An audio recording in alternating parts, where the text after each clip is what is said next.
Right, hit it.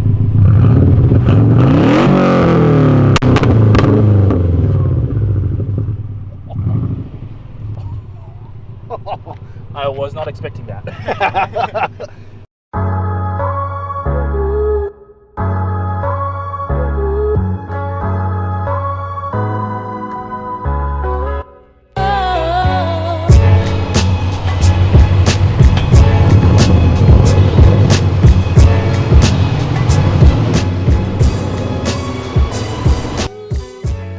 Welcome back to Gas, Snacks and Gears. I got Oscar today. Let us know more about your car, man. So yeah, I've got a Subaru Liberty B4. It's a twin turbo Liberty from the factory. Haven't done a whole lot to it other than coilovers, an exhaust and a tune, which is a little rocket ship. And yeah, no, I love it. Had it for just shy of 2 years. And yeah, she treats me good. I can't complain. I heard it like basically when you started it up, man, it sounded awesome. So yeah, dude. I got a good friend Joe. He does all my custom exhaust work. Just 2.5-inch down pipes to a 3-inch straight through, with a muffler to scrape there. With a muffler to a 3.5-inch tip. So she sounds pretty aggressive. Yeah. Had her straight piped for a bit, but needed that torque. So sadly couldn't be louder. Yeah. So like with these, with the B4, so these were basically the last version of the Legacy that had the twin charge? So yeah, they're sequentially staged. So one bigger, one smaller. So over in Japan, they did them in the Gen 2s as well. Mm-hmm. And yeah, in the Gen 3s, they made a few bigger steps up. We didn't get them here in Australia, but they made an RSK version, which was, I think, 310 brake horsepower out of the factory. So a decent little package. These have got the VF33 and VF32 turbos. I believe these were the last ones they made. Was 2003. This is a 2001 model. Oh yeah. But still the Rev D rendition. So they also made the Rev A, B, and C, which were the slightly less powerful variants. And then the RSK was like the special edition.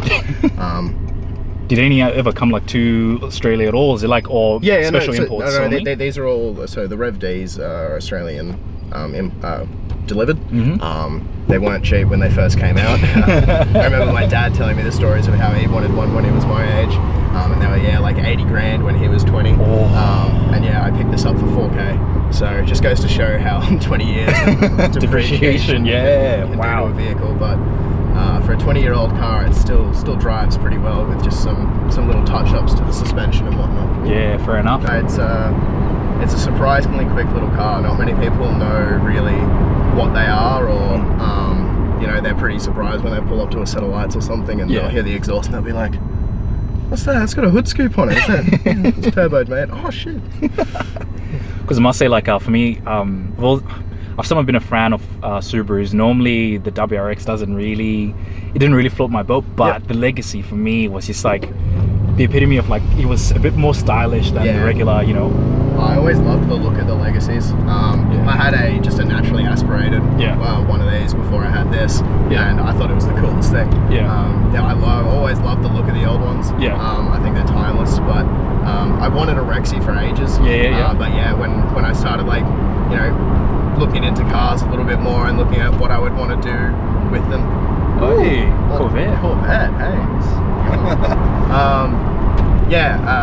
I found that the Rexies were just cop bait, and if I did anything to a WRX, I was just going to get pulled over every second day, and I was like, I don't really want that.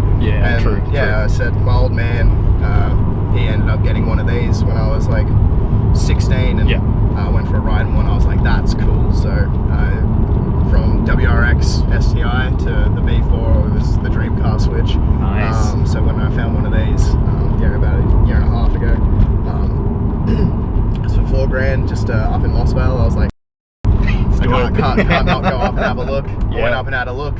I knew there was going to be some stuff wrong with it, but I was like, just bit the bullet. I drove it back down, back home from Mossvale with the worst misfire I think I've ever experienced in a car. You couldn't put down your throttle past 15% with it without it.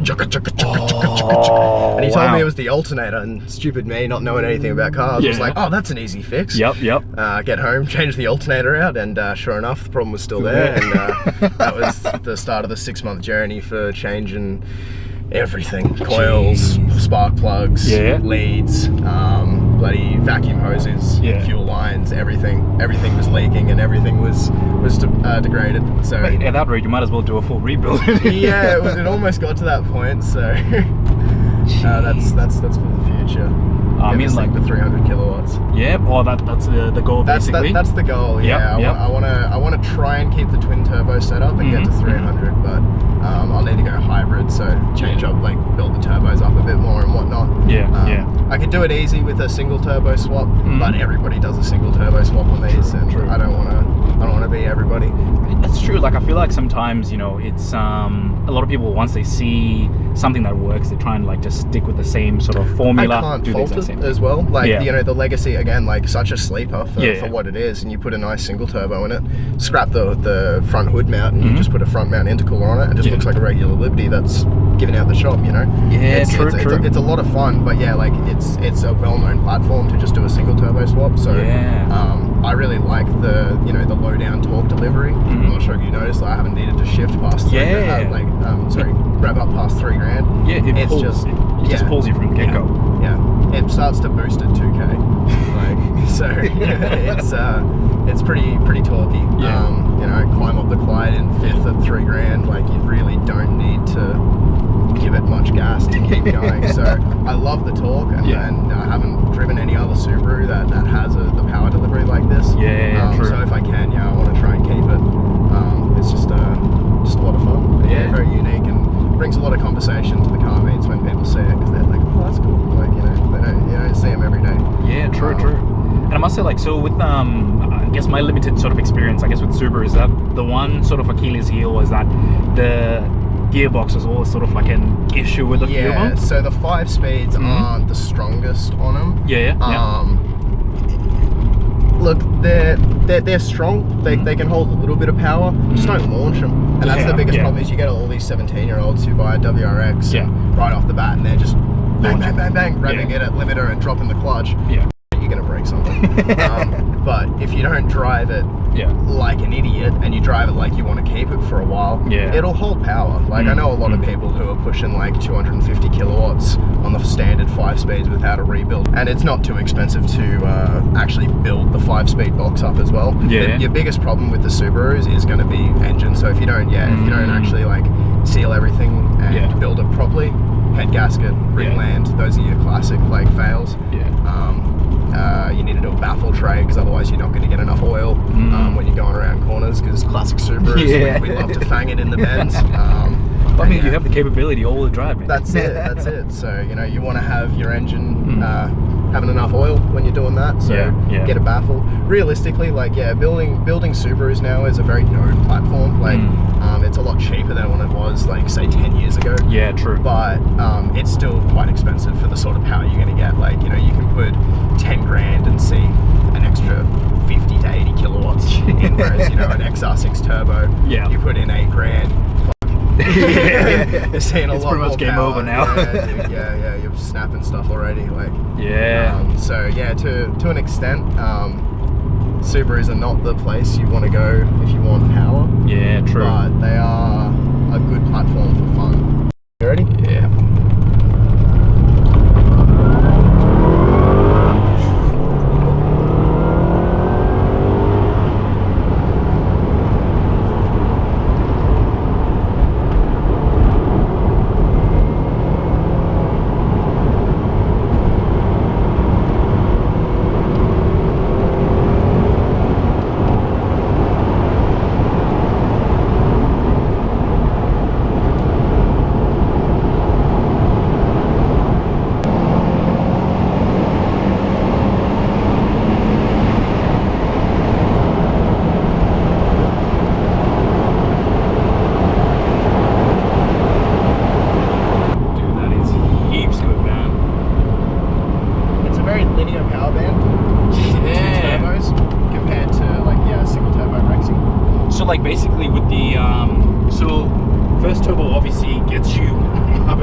to begin with.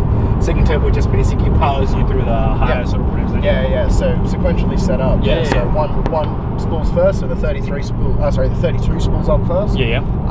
And that'll get me to 17 pound, and then they both go on to 20. Man, that sounds that is freaking good, man. Because this is now I want a Subaru. Oh man, Yeah, Matt did some wonders with this tune. jeez, man.